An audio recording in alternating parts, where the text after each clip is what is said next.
Fiang, JM pasabog kaswitan sa Ilocos.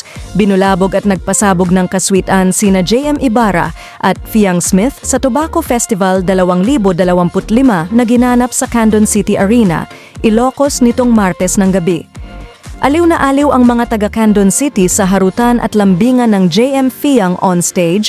Have na have sa kanila ang mga paandar ng PBB Gen 11 Sweethearts habang nagpe-perform. Mainit ang pagtanggap ng mga Ilocano sa dalawa, lalo na kay Fiang na bumababa pa talaga sa stage para lang mapalapit sa fans. As expected, dinumog si Fiang, mukhang wala namang hanash sa fans si Fiang at hindi siya natakot lumapit sa mga fanay.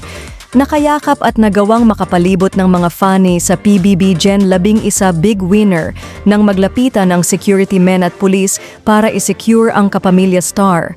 Samantala, marami naman ang gandang-ganda sa napakasimpleng ayos ni Fiang ng gabing iyon. Salamat sa iyong panonood at kung bago ka pa lang sa aming channel, huwag kalimutang mag-subscribe at pindutin ang bell icon para ma-notify ka kung may bago kaming upload.